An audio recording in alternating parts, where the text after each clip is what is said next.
So that's Hey, what you Dennis, know. who are you? Yeah, No, that's who fine. are you? I am Martin Newbury. I'm a session drummer.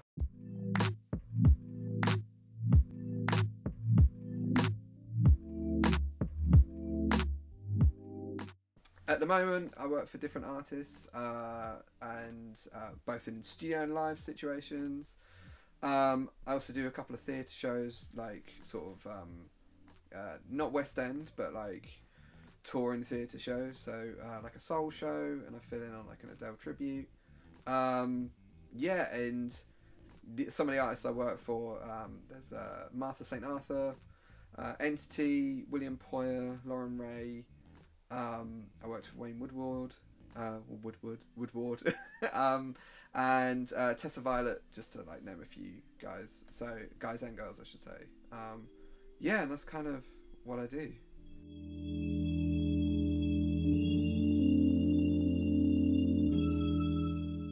Because I'm normally employed by a producer or an engineer, I'm never involved in the where should we record stuff. I'll if I'm working with an artist and they want to record something, I might say, well, I recommend this place, I've worked here before. And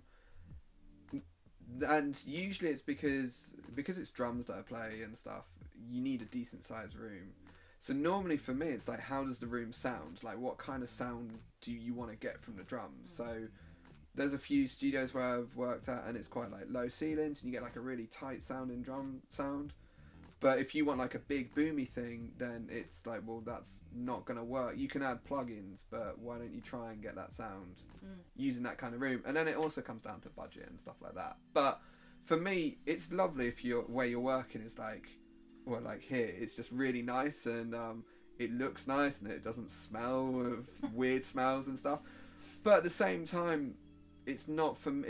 It's not maybe the first thing I think of, because some of the studios I've worked in, not that any of them have been like that, like smelly or bad or anything like that, but they've got like character with them, and I think that's just because some of them have been open for like 20 plus years or whatever, and they've got their own, I hate using this word, but like own vibe.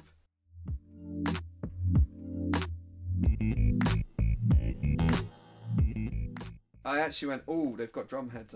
I need to pick up a drum head. Yeah, So it's cool. We've got a little shop. So. yeah, no, it was great. It's really good. Because this is my first time being down here, and yeah, I mean, again, it goes back to like, it's not necessarily the building. It's like the things within the building. So like the people, like the guys on the reception were like super friendly. Yeah. It's like, cool. I've been to some places where it's like, what do you want? You know, and whereas this wasn't the case, but yeah, just having, because this is like a rehearsal space / studio, but the rooms are separate. Like this room would never be used as like, oh, we need to rehearse a band. It's like, no. They've got separate rooms. Exactly. Yeah. So, and I haven't seen those set, but I'm sure they're as lovely as this. But, yeah, it's one of those things. I think walking in, like I said earlier, I really love like wood finish stuff. So I was instantly like, oh, that's nice. But going into that room, it's like, cool, well, you kind of know what sound it's going to produce. It's not going to be super pokey, but you could if you wanted to, depending on where you put the drums in the room, as we said.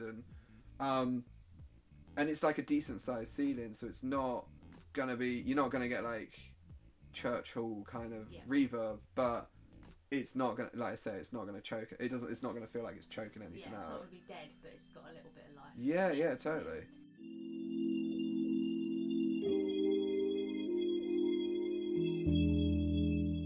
Yeah, so like my mate's studio, he's got this sofa, and every time, I know as soon as I sit down on it, that's like game over, we're on lunch, because it's so comfy. But when we've done like really long days, like 12-hour days doing stuff and, recording a whole bunch of stuff, it is nice to just go, oh, let's have 10 minutes of, while we're listening back to the things we've done and, what overdubs can we do to sit down and be comfy. I think, yeah, it does make such a difference. And also like these office chairs, I know for a fact every time there's always seems to be like, who can get the office chair first? Because obviously the engineer gets it. That's kind of a rule. They're sat, but there's always one spare, and everyone's like, as soon as that person gets up and goes and gets a coffee or something, you're like, I'm having that. So I do think it does make a difference. I think it's studios are quite intense environment, or they can be, because you're under the microscope, and it's not like playing live where maybe certain things can, oh, I didn't hit that snare drum as a rim shot, oh, okay, it's fine. Whereas in the studio, it's like, well, no, if they're all rim shots, they've kind of got to be all rim shots. And I think just being comfortable, because you do, like I said, the stuff I've done has always been, especially studio in North London, I'll turn up and I might be there for 4 days. So like I set up on day 1 and I pack down on day 4. So I'm there like more than I am at home sleeping sometimes. So it is quite nice just to have a place where, what's cool about that place is there's like an office room next to the control room where if you're kind of like, they're doing maybe guitar overdubs, or while everyone's on lunch and you just want to like make a few phone calls or send some emails, there's like a little space where you can go and take yourself.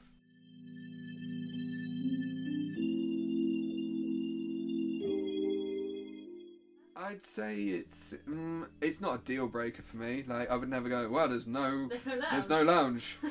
I'm out of it. No, I think it's nice, and sometimes it's a good way for, especially if you're working as a band, coming in and doing stuff. It's like a nice bonding thing. Like, oh well, why don't we have 10 minutes break or like we'll have a half hour, 45-minute lunch break. And just sometimes actually getting out of the room and coming back into a room with fresh ears makes a world of difference. Because especially when you're recording, like, you'll always be like, oh, I could do that better.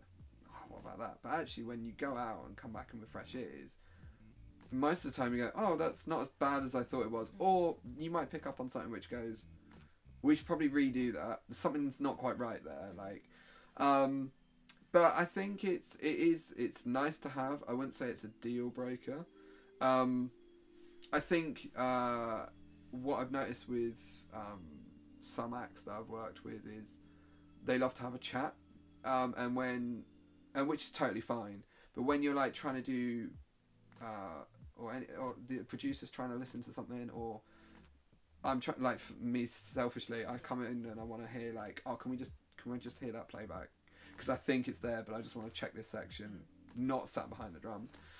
I think it's good that you can have that space where if somebody needs to take a phone call, or is doing emails, or is doing admin.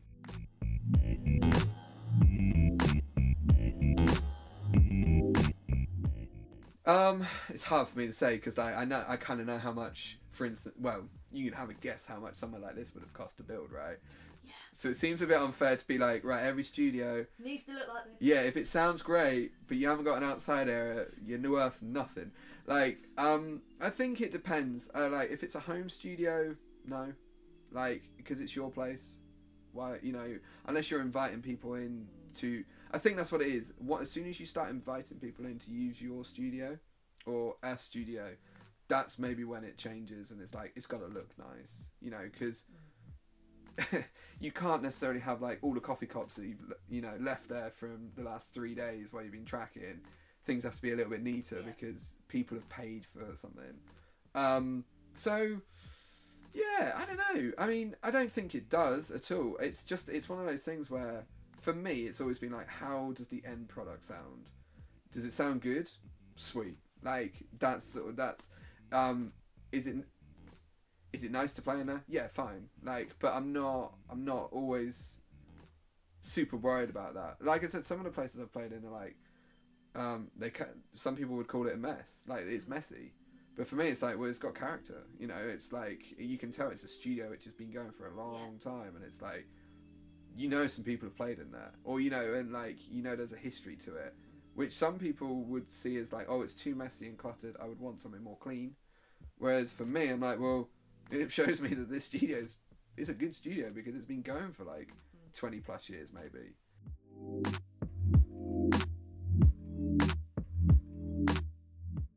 It needs to sound good. That's kind of where it goes. And then if it's somewhere like this is lovely. This is great. If the sofas weren't here, I wouldn't be like, oh, upset.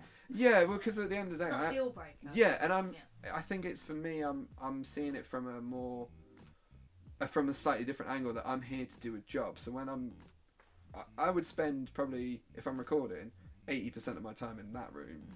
So as long as that's cool, and sounds great, and I don't need the sofa. I don't need. It's nice there's a coffee thing out there, and there's like drinks and stuff where I can go and get a drink because that's nice. But at the end of the day, it's like, well, if I'm in this room, I'm probably stood up listening to a mix anyway, like stood behind the engineer to hear how they're hearing it. So I think, yeah, it's a weird one because it's like, I get, at the same time, if there was like wiring which is bare, I'm like, well, that's not good. That could kill someone. Yeah. So there's a bit of a weird one. But yeah, I think for me, summarising, for me personally, as long as it sounds good and it's not so horrendous that I'm like, I can't spend 10 minutes in there because then it's all good. Like, I've been lucky in some, like I said, some of the studios I've played in where it's just they're so nice, and we know, and the producer knows exactly, or the engineer knows exactly where the sweet spots are in that room, and also it's just I hate using that word, but there's a vibe to it. You know, it might not be vibey. I like that word. Yeah, because there's certain studios where I'm like, I'd love to record there, you know, because it is a vibe. Like, you're paying for. I think this is one of the things which sometimes maybe if you're not used to going into a studio, is the client, you're paying for the space. Yeah.